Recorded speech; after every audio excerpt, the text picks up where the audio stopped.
Coronavirus, la pandemia. ¿Cuáles son los síntomas? ¿Cómo se transmite? ¿Qué puedo hacer para protegerme y prevenir la propagación de la enfermedad? Nuevo padecimiento que ha encendido las alarmas de los sistemas de salud. Coronavirus, la pandemia.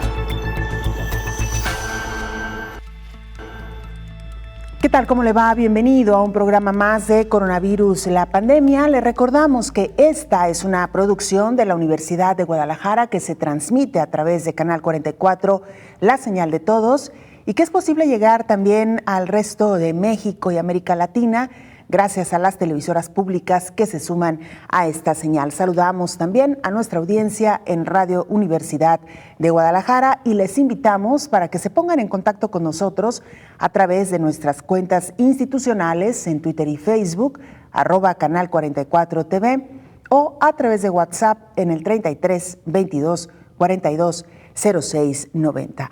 Hoy estaremos haciendo un recorrido sobre los sistemas de salud en el mundo y cómo cada país ha reaccionado ante esta pandemia de COVID-19. ¿Cuáles son algunos de los países que han tenido mayores herramientas para atender el alto número de contagiados y también, lamentablemente, el alto número de mortandad?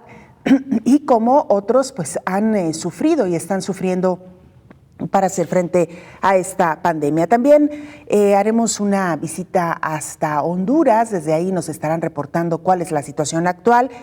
Iremos también a China para saber cómo, después de varios meses de iniciada esta pandemia, China poco a poco recupera su normalidad. Y como cada día, información directa desde Ginebra, Suiza, lo último que ha informado la Organización Mundial de la Salud. Iniciamos. El mundo enfrenta un sistema económico de salud colapsado ante esta pandemia de COVID-19. La infraestructura hospitalaria no alcanza para atender los brotes, pandemias y epidemias que enfrentan los países. La rapidez con que avanza la pandemia COVID-19 está por llegar a las 100,000 muertes. La tasa de letalidad pasó de 2 a 5.5% en el primer trimestre de su inicio. Se ha expandido a más de 200 países, algunos no reconocidos por la Organización de las Naciones Unidas ni registrados en la Organización Mundial de la Salud. El panorama mundial es aflictivo. Hoy la sala de espera de 208 países refleja la debilidad del sistema económico en salud, que por años estuvo desértico. En enero a nivel mundial había 448 casos positivos al virus y 9 defunciones. Hoy el registro es de más de 1.500.000 enfermos y 80.000 decesos. En esta catástrofe sanitaria se avecina varios tsunamis sin que el financiamiento alcance para hacer frente y salvar vidas. El SARS-CoV-2 ha demostrado la débil infraestructura del sistema de salud mundial. Un reflejo son las grandes potencias que enfrentan la enfermedad COVID-19 al latido de las manecillas del reloj. En este tic-tac, los países buscan de manera acelerada generar en salud pública un impacto para alcanzar un bienestar colectivo. Sin embargo, la ola pandémica tocó tierra, dejando ver que los grandes hospitales carecían de unidades de terapia intensiva integral, además de que no había espacios para atender a todo individuo, y los mismos profesionales de la salud, en su intento por salvar vidas, también se ven afectados. Aunado a ello, a la ola pandémica se unen otras amenazas, brotes y epidemias que también tendrán que enfrentar las 275,000 personas que están en recuperación de la enfermedad COVID-19. En la corona del virus gira un sinnúmero de acciones que la salud pública mundial debe analizar, basada ahora en la evidencia, la experiencia y la vivencia, estableciendo modelos financieros y económicos a un sector que por décadas había sufrido el desdén político sanitario. Hoy, en la enfermedad se trabaja a marcha forzada para tener un complejo sanitario resistente a la COVID-19. Informó Isaura López Villalobos. Ginebra, Suiza, se encuentra nuestra compañera Isabel Saco, corresponsal también de la agencia EFE, quien como todos los días nos actualiza información desde la sede de la Organización Mundial de la Salud. Isabel, te saludamos y te escuchamos. Hola, ¿qué tal? Buenos días, Belén. Buenos días a todo el auditorio de Canal 44. El número de casos globales de COVID-19 se encuentra ahora en casi 1.250.000, unos 77.000 casos adicionales con respecto a la jornada anterior, mientras que el número de muertos se acerca a los 70.000, de acuerdo al recuento más actualizado de la Organización Mundial de la Salud. Los datos siguen mostrando una mejora de la situación en Europa, con excepción de España, donde se ha vuelto a registrar un aumento de las muertes por coronavirus, que en las últimas 24 horas totalizaron 747, y de los nuevos casos, que ya son 140.000. En Europa se están concentrando 655.000 casos, es decir, más de la mitad de los que hay a nivel mundial, mientras que en América hay 382.000, con el 85% de ellos en Estados Unidos. Uno de los aspectos a destacar en las últimas horas ha sido la preocupación que ha expresado la OMS debido a que el uso de mascarillas se está generalizando y que muchos países lo están considerando como una estrategia para combatir el coronavirus. La inquietud es que esto provoque que este material empiece a escasear en los hospitales, en las residencias de ancianos y entre los familiares que cuidan a infectados en sus casas, para quienes el uso de una mascarilla es imprescindible. La OMS teme que la escasez global de mascarillas que ya se registra empeore y que esto ponga en peligro la vida del personal sanitario. El debate en torno a las mascarillas se ha reavivado porque en países donde esta prenda era ampliamente utilizada, incluso antes de la actual pandemia, como en China, en Japón o en Corea del Sur, el número de contagios con respecto al tamaño de sus poblaciones ha sido menor. Por otro lado, una iniciativa latinoamericana ha recibido el apoyo de la OMS. Se trata de una propuesta de Costa Rica para garantizar el libre acceso a los fármacos y vacunas que se vayan desarrollando contra el COVID-19. El director general de la OMS ha dicho en una conferencia de prensa virtual que apoya la propuesta y que se está trabajando con el gobierno costarricense para ultimar sus detalles. Costa Rica ha pedido formalmente a la organización la creación de un banco de información sobre test de diagnóstico del COVID-19, medicinas, vacunas y otras tecnologías para que éstas tengan libre acceso o licencias que sean asequibles a todos. En otro ámbito de la información de la lucha contra el coronavirus, la OMS ha anunciado que se ha unido a estrellas internacionales de la música para la organización de un concierto solidario que se denominará Un Mundo, Juntos en Casa. Elton John, el ex Beatle Paul McCartney, el colombiano Maluma, la estadounidense Lady Gaga, el italiano Andrea Bocelli y el pianista chino Lang Lang serán algunos de los artistas que participarán en este concierto contra la pandemia. Del lado de los artistas, Lady Gaga, quien además de cantante es promotora, ha tomado el liderazgo. El concierto durará unas 2 horas y será transmitido por cadenas europeas y estadounidenses, así como por diversas plataformas en línea el próximo 19 de abril. Reportó desde Ginebra Isabel Saco para el programa Coronavirus, la pandemia. Muchas gracias a nuestra compañera Isabel Saco. Muchas novedades interesantes desde la sede de la Organización Mundial de la Salud. Y con esto quiero saludar al doctor Héctor Raúl Pérez Gómez, infectólogo. Bienvenido de nueva cuenta, doctor. Un gusto compartir con usted. El gusto es para mí. Esta mesa de trabajo. Doctor, antes de entrar de lleno a nuestro tema, que como lo hemos anunciado, tiene que ver con los sistemas de salud en el mundo y cómo nos agarró parados esta pandemia, me parece que es importante hacer un paréntesis para hablar de lo que nos ha informado nuestra compañera Isabel Saco. Lo primero, doctor, esta polémica que se ha reavivado sobre el uso o no de las mascarillas o cubrebocas para aquellas personas que hasta ahora no han sido diagnosticadas por COVID-19 o que no presentan síntomas, doctor. Pues muy bien. Primero, cuando hablamos de mascarillas, hablamos de diferentes tipos y niveles de protección. Las mascarillas N95 de alta eficiencia o N100, porque hay incluso de más alto nivel de protección, están estrictamente reservadas para el personal de la salud que atiende a los enfermos con COVID o con diversas enfermedades infecciosas. En eso no hay polémica. Las que han generado polémica en los últimos días en particular son las mascarillas comunes, que incluso son mascarillas que se utilizan para la realización de procedimientos quirúrgicos y que son las mascarillas que habitualmente vemos de color azul o de color blanco o de color verde, que están fabricadas pues con una fibra microporosa que tiene protección predominantemente para que las gotas o los aerosoles que se expulsan después de un estornudo o de toser queden ahí y no transmitan la enfermedad a los demás. Lo hemos dicho en diversos momentos y la mayor parte de agencias internacionales siguen aceptando que la mascarilla es para el uso del enfermo y con esto evitar la transmisión.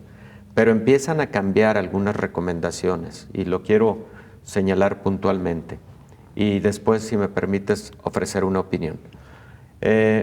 Por ejemplo, el Centro para Control de Enfermedades de Atlanta, una de las agencias internacionales referentes en lo que se refiere a al dictado de algunas políticas y de medidas de protección, ha señalado en los últimos días la utilidad de al menos portar una cobertura que puede ser incluso con los cubrebocas que las personas fabrican en su propia casa, en situaciones, digamos, específicas, especiales, cuando las personas tienen que ir al supermercado o a la farmacia, no hay otra alternativa, tienen que salir a buscar lo necesario para el hogar, medicamentos, etcétera. Y ahí es válido, incluso dicho por los Centros para Control de Enfermedades hace 2 días, la utilización de cubrebocas. ¿Por qué hablan ellos de los cubrebocas que se fabrican en casa? Bueno, por lo mismo que escuchábamos, evitar que los cubrebocas que se utilizan más en los hospitales vayan a caer en un más profundo desabasto del que actualmente existe y eso vaya a generar crisis adicional a el ámbito hospitalario para la atención. Entonces, esa es prácticamente un cambio de recomendación. Yo lo he estado diciendo y aquí viene mi opinión en diversos momentos, incluso lo hemos comentado en este espacio, Belén. El transporte público en muchos países, en México no es la excepción, es un transporte público en el que en horas pico para laborar va saturado. No hay oportunidad de guardar un espacio de los 8 pies que sugiere la Organización Mundial de la Salud, que son 1,80 m. Y por lo tanto, en condiciones de esa naturaleza, si alguien porta un cubrebocas, es muy bienvenido. Es más, también en el transporte público, el Centro para Control de Enfermedades está recomendando la utilización de protección de las vías respiratorias, incluso para quien no tiene síntomas, incluso para quien no ha estado en contacto con ningún enfermo. Entonces, empieza a cambiar este paradigma y empieza a orientarse a el que sí se utilice cubrebocas de una forma un poco más generalizada, visualizando cuando vas obligadamente a tener que estar, digamos, más cerca. Convivir entre persona y persona. Claro, y doctor, mencionarlo también, como ya lo han explicado algunos expertos, sobre todo cuando no se tienen síntomas, cuando no ha sido diagnosticado, utilizar este cubrebocas fabricado en casa, que se pueden encontrar muchos tutoriales hoy por hoy en internet, y también, doctor, pues esta recomendación para dejar este material que sí es, digamos, un poco más profesional, hecho de manera más profesional para las personas que sí están en contacto con la enfermedad. Veremos también al tiempo, doctor, si este diagnóstico que han hecho sobre esta relación entre aquellos países que han reportado menos casos y que coincidentemente su población usa cubrebocas, veremos al tiempo si fue real esta lectura o no, porque en ello influyen muchos factores, claro, doctor, ¿no? Claro, ya hay algunos resultados, digamos, preliminares. Por ejemplo, en República Checa sí hubo una reducción en el impacto de la enfermedad entre aquellos que utilizaron cubrebocas versus quienes no lo utilizaron. Ya hay algo escrito en la literatura internacional, pero también es muy importante decirle lo siguiente a nuestra audiencia, Belén. No porque se empiece a utilizar cubrebocas de manera más generalizada, se vaya a perder la disciplina del aislamiento social, que no se vaya a perder la disciplina del lavado de manos o del uso del gel de alcohol, que no se vaya a perder la disciplina de no llevar las manos a la cara, porque a veces incluso el cubrebocas genera la necesidad de estarlo acomodando y eso es llevar las manos a la cara. También hay que tener ese tipo de precauciones, no perder las demás medidas. Esta sería una medida adicional sin descuidar las otras, claro, que son fundamentales. Doctor, hacemos una pausa. Regresamos, por supuesto, con mucho más a este programa especial Coronavirus, la pandemia.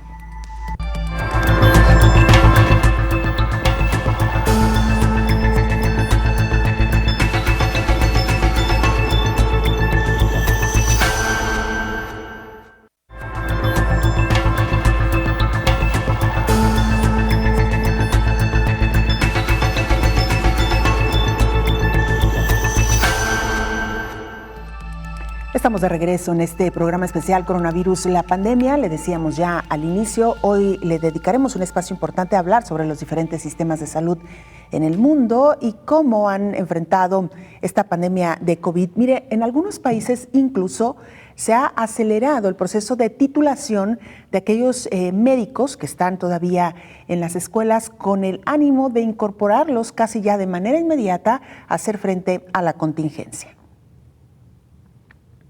Italia, Estados Unidos, Colombia, Irlanda, entre otros países, optaron por graduar anticipadamente a estudiantes de medicina para tener más personal que haga frente al COVID-19. La Escuela de Medicina de Harvard ofrece a los estudiantes una titulación adelantada para que puedan ser enviados a los hospitales, donde el personal pronto podría estar abrumado por pacientes de COVID-19. Además, el gobernador de Nueva York, Andrew Cuomo, también emitiría una orden que permita a los alumnos de medicina que estén programados para graduarse comenzar la práctica de inmediato. En tanto, México podría echar mano de los médicos cubanos, por lo cual ya hay pláticas específicas para atraer especialistas en terapia intensiva, ya que el país tiene alrededor de 1,000, pero en una situación crítica se estima que podría necesitar hasta 10,000, de acuerdo con el presidente Andrés Manuel López Obrador. Sí hay pláticas para,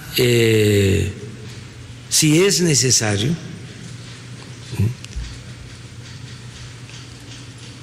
pedirles que puedan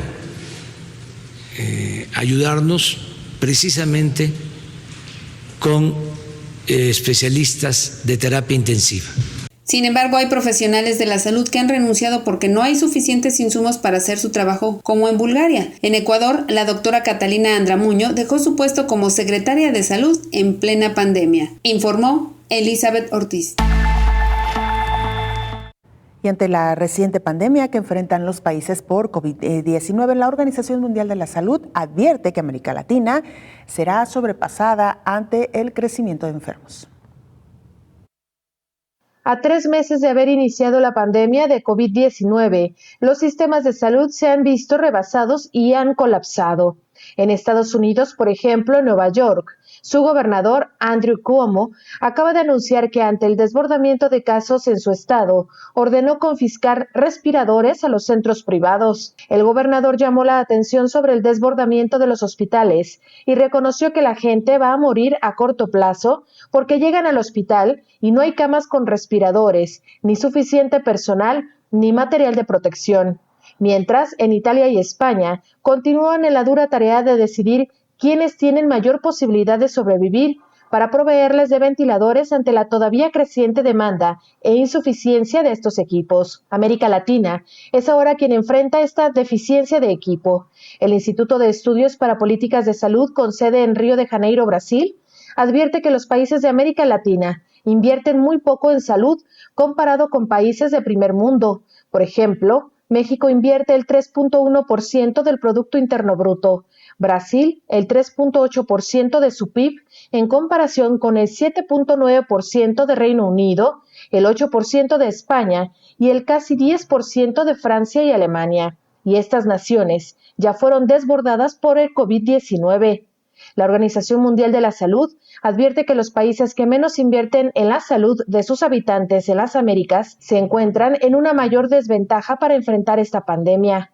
Por su parte, la Organización Panamericana de la Salud identificó a Bolivia, Guatemala, Haití, Honduras, Nicaragua, Paraguay y Venezuela como los países latinoamericanos que representan mayores riesgos. El organismo internacional también advierte que un 30% de la población de la región de las Américas no tiene acceso a atención de salud debido a razones económicas, informó Rocío López Fonseca. Nos trasladamos a Honduras. Nuestra compañera Naomi Mesa de STV Telebásica de Honduras nos informa cuál es la situación hoy por hoy en Honduras. Cuéntanos, por favor, Noemí. Hola Belén, un saludo para ti y para todo el público de Canal 44. Les saluda Naomi Mesa desde Honduras. Actualmente en nuestro país tenemos alrededor de 300 casos confirmados con la lamentable pérdida de 22 personas a causa del COVID-19. Sin embargo, también podemos recalcar que 6 compatriotas se han recuperado exitosamente. Dentro de los casos confirmados, 64 permanecen hospitalizados y dentro de estos 41 están en condición estable, 19 en condición grave y 4 en cuidados intensivos. Nuestro gobierno ha tomado la responsabilidad de establecer las siguientes medidas para frenar este brote: cuarentena absoluta, cierre de establecimientos no autorizados y toque de queda en todos los departamentos. El constante recordatorio a la población hondureña sobre la importancia de la higiene. El uso de mascarillas en caso de ser necesario salir, siempre reiterando que lo mejor es quedarse en casa. De igual manera, para beneficiar a la población, se ha establecido un horario para que las personas puedan salir a abastecer sus despensas y para mantener el orden se ha hecho la distribución de salida de acuerdo a la terminación de la tarjeta de identidad, quedando de la siguiente manera: los días lunes tienen permitido salir las personas cuya tarjeta terminan en 1, 2 y 3. Los días miércoles los números 4, 5 y 6.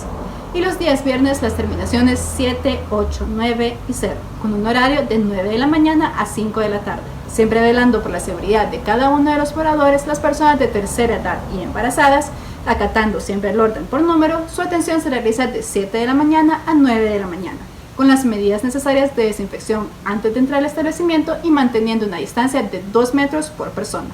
Es importante recalcar que en el departamento de Cortés y el municipio de El Progreso Lloro, las medidas de salida antes mencionadas quedan sin valor y efecto, ya que estos dos son considerados como el epicentro de la pandemia en nuestro país, con el mayor número de casos reportados al norte de Honduras, por lo que solamente las farmacias tienen permitido el uso de entregas a domicilio. Así, de esta manera, se busca evitar la propagación del virus COVID-19 en nuestro país. Para Coronavirus, la pandemia, informó Naomi Mesa de STV Telebásica. Muchas gracias, Naomi, por este reporte interesante y además muy claro y muy amplio. Doctor Héctor Raúl Pérez Gómez, infectólogo, regresamos a nuestro tema central. ¿Cómo respondieron los diferentes sistemas de salud ante esta pandemia, doctor, que me parece puso a prueba incluso a aquellos más avanzados y más fuertes? Respondieron de forma muy diversa y al tiempo hemos estado observando que algunos países que tomaron una disciplina férrea, incluso en momentos muy restrictiva, posiblemente sus sistemas gubernamentales militarizados lo permitieron incluso de forma más rápida, como fue el caso de la propia China y el caso de Corea del Sur. Lograron una contención más rápida del crecimiento exponencial que estaban observando y lograron aplanar la curva de forma más temprana, y en estos momentos, aunque pareciera existir un repunte en algunas regiones de China, China sigue siendo de los países que cuenta con menos de 50 casos nuevos en las últimas semanas ya, cada día, y se puede considerar un país ya con un control absoluto de la enfermedad. Aunque, insisto, en los últimos días se ha hablado de algunos repuntes de la misma. Pero Corea del Sur, por ejemplo, tiene a la enfermedad bajo muy alto control. no erradicada, de eso no podemos hablar en este momento en ningún país y en ninguna región. Los conceptos para hablar de país libre de la enfermedad los podemos comentar enseguida, porque hay criterios para establecer esto. Pero estos dos países son ejemplo de medidas de contención aplicadas de forma rápida, oportuna de alguna manera, aunque tardaron al menos 3 meses para aplanar la curva. ¿Qué hicieron? El confinamiento en casa, el aislamiento social, pero vigilado. Hicieron aplicación de un número importante de pruebas de laboratorio, alrededor de 7,000 pruebas por millón de habitantes en el caso de Corea del Sur, para que con estas pruebas se pudiera inmediatamente rastrear a los contactos y se pudiera cortar la cadena de transmisión. También lo que hicieron, hay que comentarlo porque enlaza un poco con el segmento anterior, en el que hablábamos del uso de cubrebocas en la población de forma un poco más generalizada. Ellos sí utilizaron cubrebocas de forma un poco más generalizada, en los escenarios que ya platicamos hace unos minutos, cuando hubiera necesidad de usar el transporte público, etcétera. Y algo que adicionalmente hicieron fue pues, la atención oportuna de los pacientes en los ámbitos hospitalarios. Sin embargo, aquí vamos a un punto fundamental que es el que ocupa temáticamente el programa del día de hoy, Belén.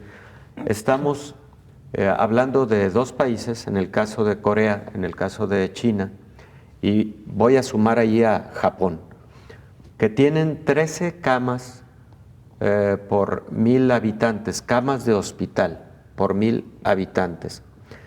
Cuando vemos a Italia y a España, estamos hablando de países que tienen alrededor de 3.5 camas por 1,000 habitantes. Estados Unidos tiene aproximadamente 2.7 camas por 1,000 habitantes, camas de hospital.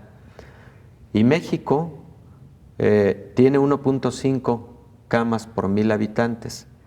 Brasil está más o menos en la misma proporción que México. Entonces, hablamos de 2 países de América Latina que tienen prácticamente la mitad del número de camas por 1,000 habitantes que algunos países europeos que están sufriendo terriblemente la enfermedad, como es el caso de Italia y España, más España ahorita, pero Italia en días previos.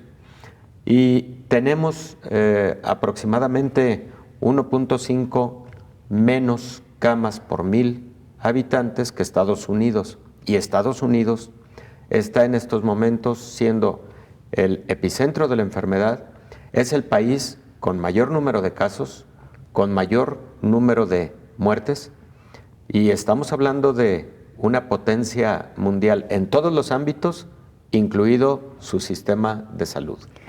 Doctor, una pregunta que nos han hecho y que le queremos plantear para irnos a la pausa, nos lo responde después, es si se ha dejado de invertir en los sistemas de salud en todos los países. Con esto, si le parece, regresamos, doctor. Claro, hacemos una pausa, regresamos con mucho más aquí a Coronavirus, la pandemia.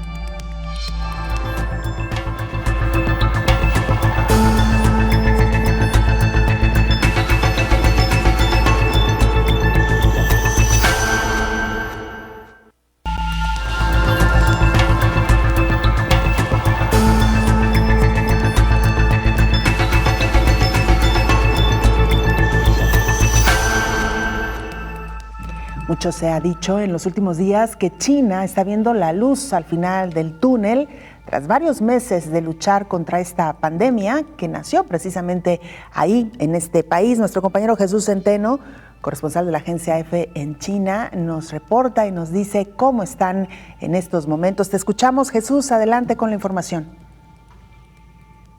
Hola, ¿qué tal? Buenos días, Belén. Buenos días a todo el auditorio de Canal 44. La ciudad china de Wuhan, cuna de la pandemia de coronavirus, finiquita este miércoles casi 11 semanas de cuarentena. Los ánimos de sus residentes están divididos entre las ganas de marcharse y la conveniencia de su salida. Además, las medidas de control y prevención de la epidemia siguen siendo una prioridad y la gente debe seguir alerta, ha dicho un funcionario local. Hay gente en Wuhan que teme ser discriminada en otras partes del país. Además, si viajan les espera un nuevo periodo de 14 días de aislamiento. Con todo, más de 80 trenes están ya listos en la estación de Wuhan para salir de la urbe con distintos destinos a todo el país. Y los 75 controles de carreteras que regulan el tráfico entrante y saliente de Wuhan se levantarán también el miércoles. Entre tanto, en la ciudad siguen presentes las gigantes vallas amarillas que impiden el paso en complejos residenciales y otros edificios. Solo pueden entrar los residentes si presentan un certificado de salud válido. El fin de la cuarentena en Wuhan se une así a otra buena nueva. Por primera vez desde hace meses no se ha informado de muertos ni en Wuhan ni en el resto del país. Los contagiados activos continúan disminuyendo, así como los casos graves. Las autoridades chinas están ahora preocupadas por los casos importados desde el exterior. Reportó desde China para el programa Coronavirus la Pandemia Jesús Centeno. Sin duda alguna, China se ha convertido en el referente para los países que hoy por hoy están luchando contra esta pandemia, tomando también, digamos, esta referencia de cuántos meses, cuántas semanas les ha llevado a ellos a hacer frente y cómo la vida no ha regresado 100% a la normalidad. Esto para quienes estamos apenas entrando a la fase crítica, pues nos habla de por qué es importantísimo tomar las medidas a las que se nos ha invitado, principalmente el permanecer en casa. BBVA ha urgido al gobierno federal a tomar medidas contundentes para enfrentar la caída en la actividad económica. Esta pandemia que ha afectado y ha puesto a prueba no solamente los sistemas de salud, sino también los sistemas financieros. En un análisis publicado por el banco BBVA el pasado 25 de marzo, señala que es urgente que se tomen decisiones en el ámbito económico, ya que lo que se decida tendrá importantes consecuencias. Explica que es necesario destinar recursos fiscales para limitar las consecuencias económicas de la pandemia COVID-19 sobre las personas, empezando por las más desfavorecidas. Los objetivos fiscales deben pasar a un segundo plano. El sector privado debe estar también a la altura de las circunstancias. Advierte que es inevitable una contracción del PIB y las decisiones que se tomen ahora determinarán qué tan profunda será y qué tan pronto podría darse una recuperación. El documento escrito por varios especialistas encabezados por el economista principal del grupo bancario, Javier Amador Díaz, explicó que nunca antes la economía mundial había tenido un cierre tan rápido como el actual. Una recesión global es ineludible e inminente, con alto grado de incertidumbre en cuanto a su magnitud y duración, pero con la certeza de que el freno simultáneo en la oferta y la demanda supondrá marcadas caídas en la actividad económica. Es factible que la afectación a la actividad económica sea mayor a la que se observó en la crisis financiera global de 2008-2009. Los especialistas recomiendan estímulos fiscales a empresas, priorizando las pequeñas y medianas empresas y las de los sectores más afectados. A diferencia de las personas, los estímulos deberían ser en la forma de créditos, postergación de pago de algunos impuestos y no transferencias directas, informó Rocío López Fonseca. Doctor Héctor Raúl Pérez Gómez, infectólogo. Antes de irnos a la pausa, le dejábamos en la mesa una pregunta. ¿Los países en el mundo, incluso las potencias, han dejado de invertir en sus sistemas de salud, doctor? Es muy probable.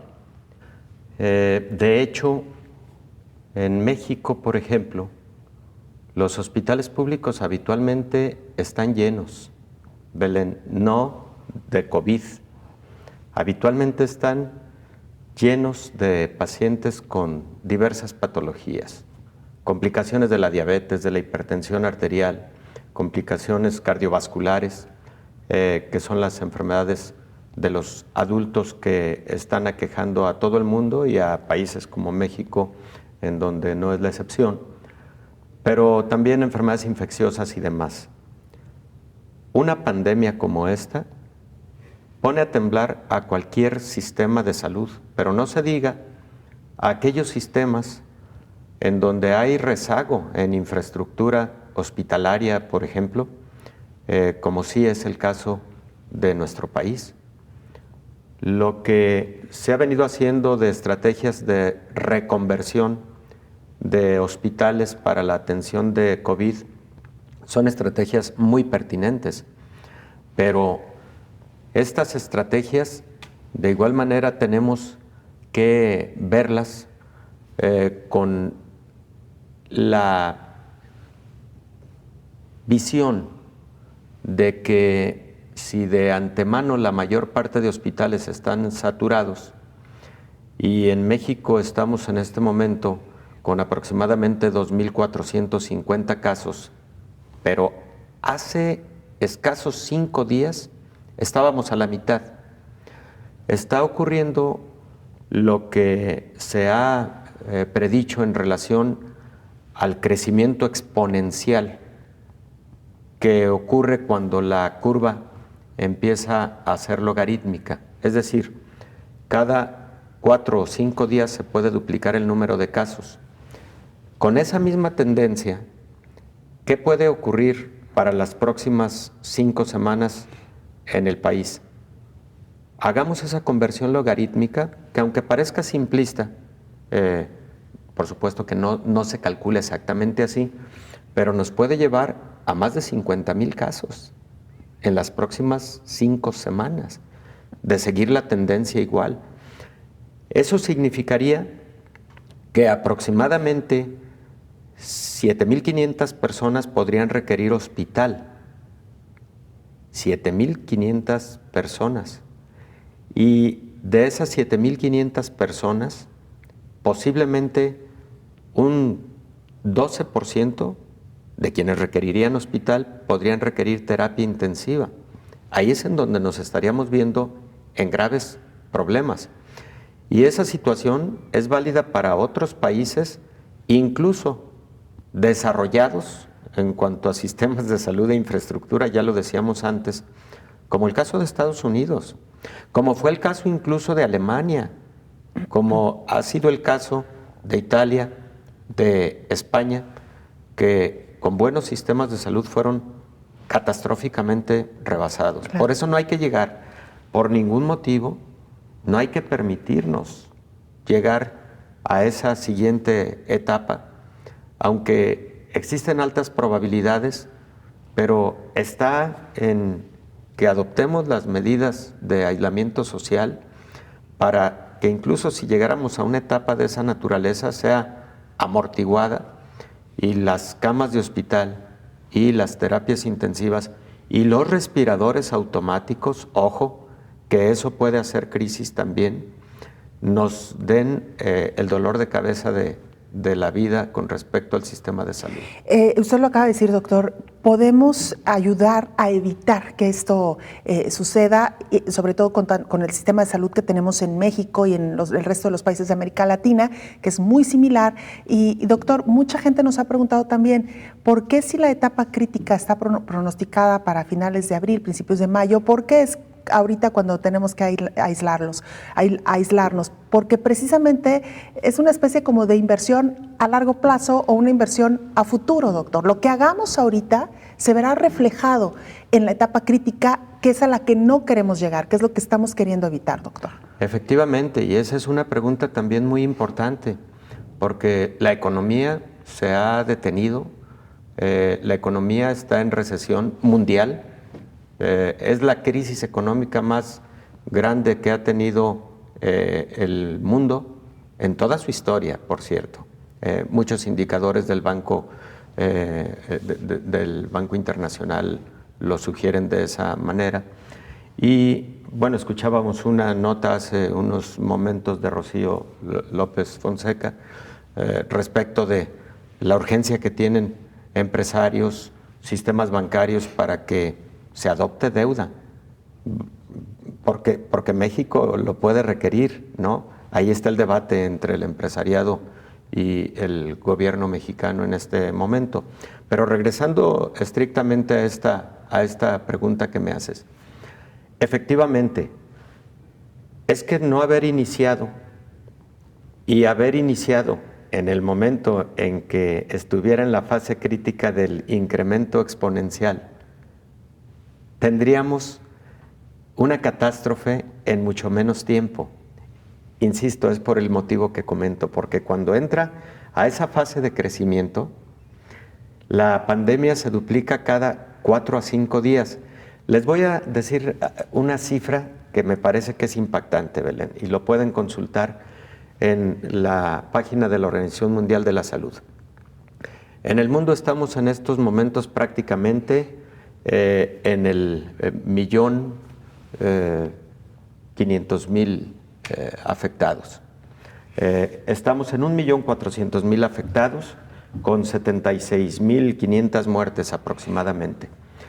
Sorpréndanse, el 74% de quienes han sido afectados por la enfermedad, es decir, 900.000, lo fueron en los últimos 14 días.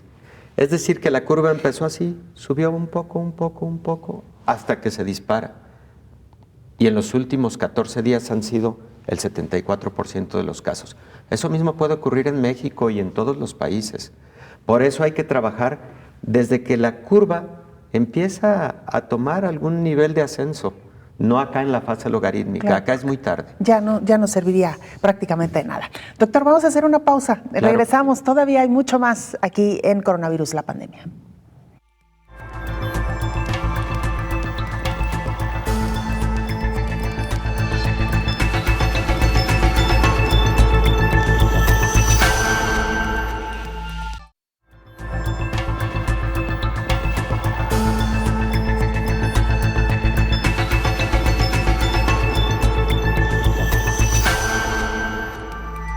Estamos de regreso en este programa especial Coronavirus, la pandemia. Hacemos contacto con nuestra compañera Rocío López Fonseca, quien como todas las mañanas está pendiente de la conferencia de prensa del presidente Andrés Manuel López Obrador. Rocío, te saludamos y te escuchamos. Gracias, ¿cómo están? Efectivamente, para informarles que el presidente de México, Andrés Manuel López Obrador, hizo un llamado a los partidos políticos para que entreguen la mitad de su presupuesto, esto para el sector salud.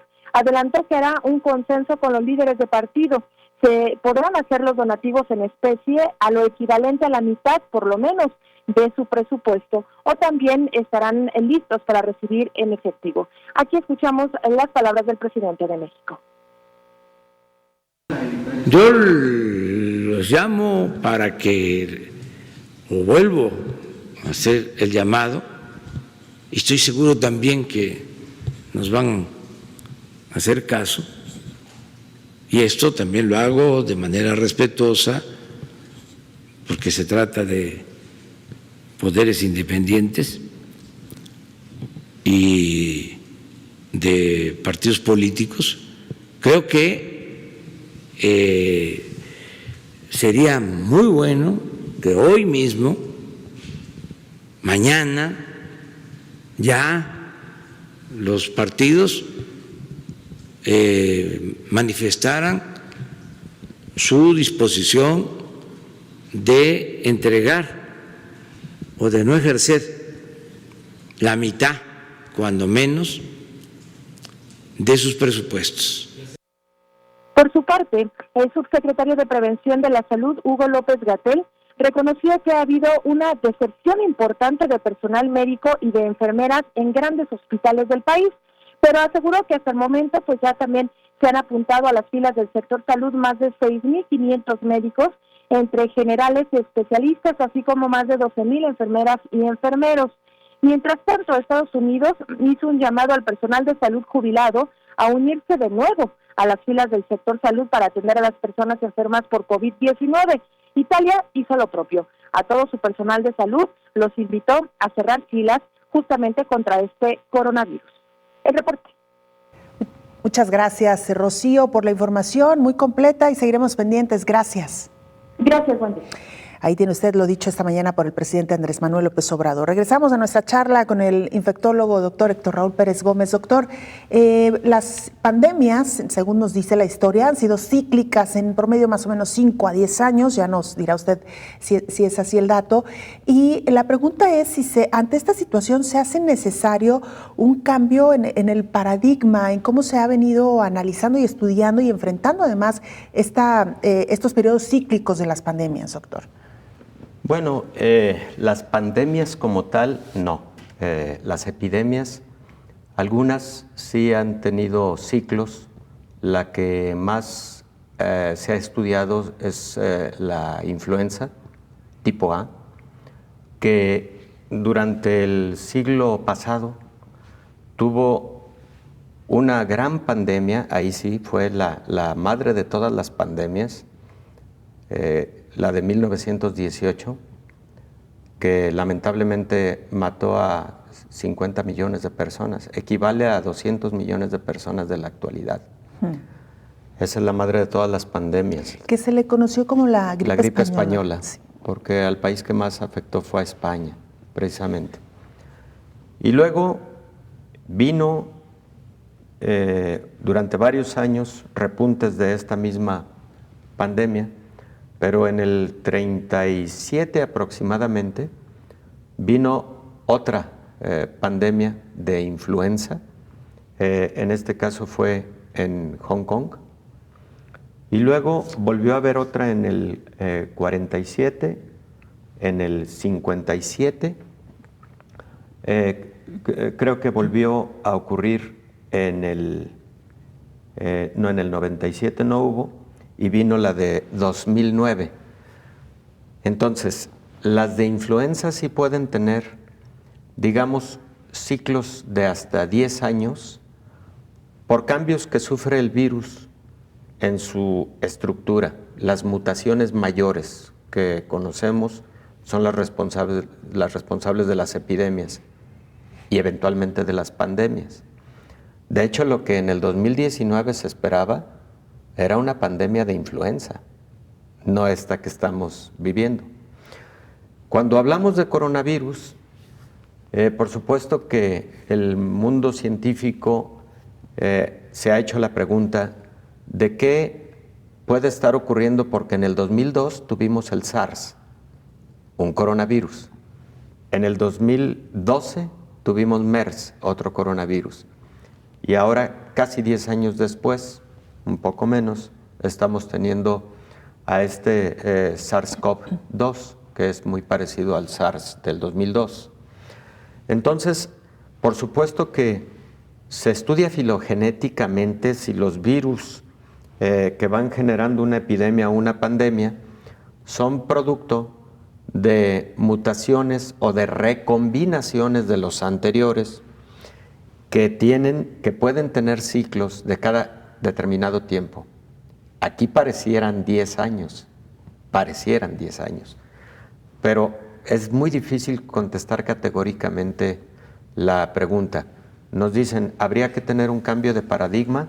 Sí, por supuesto que ir aprendiendo de las pandemias anteriores para tener, número uno, una vigilancia epidemiológica en tiempo real, inmediata, que nos permita detectar en cualquier parte del mundo algún fenómeno que se está saliendo de lo considerado como aceptable, y no nos ocurra lo que han criticado mucho a China durante esta pandemia, que fue el hecho de que haber iniciado en primeros de diciembre, ellos notifican a la Organización Mundial de la Salud prácticamente a finales de diciembre.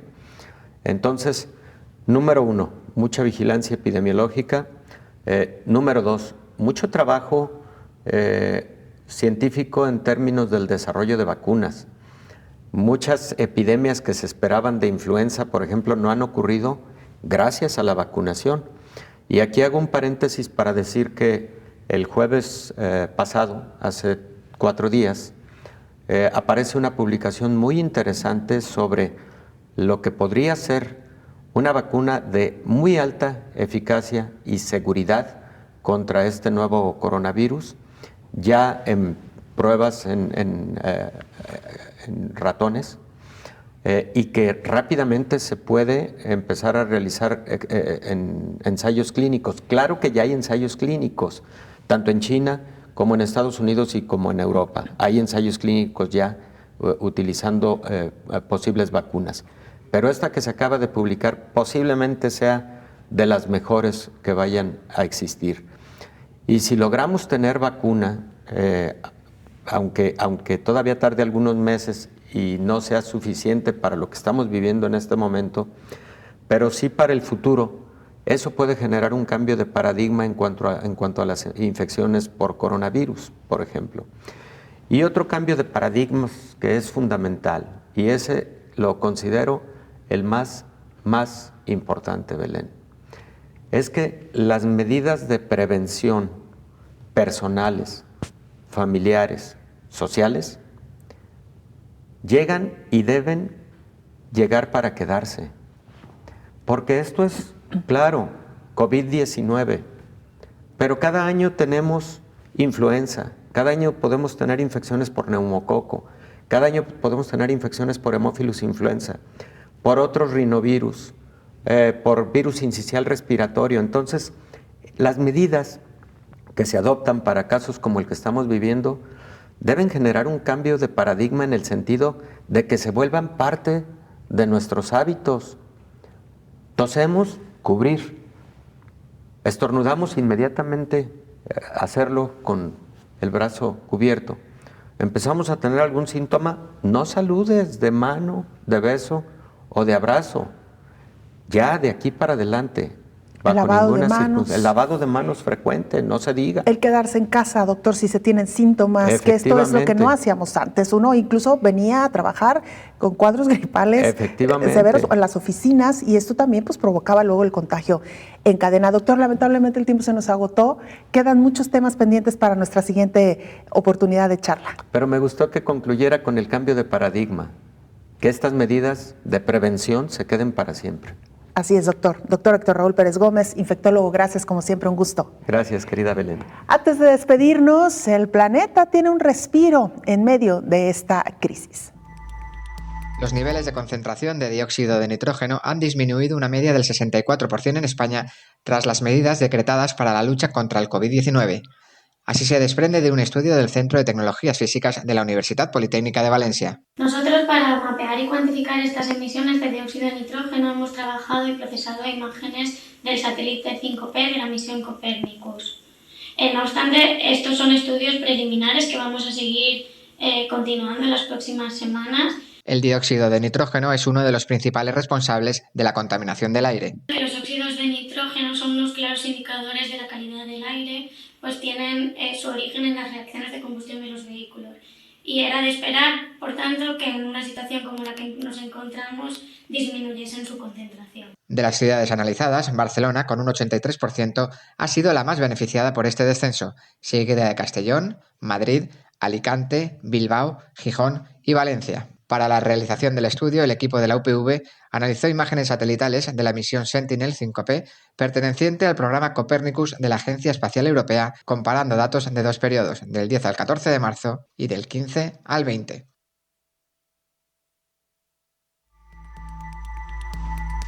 De esta manera llegamos al final de este programa especial. Le invitamos para que nos sintonice en la próxima emisión de Coronavirus, la pandemia. Hasta entonces. Coronavirus, la pandemia.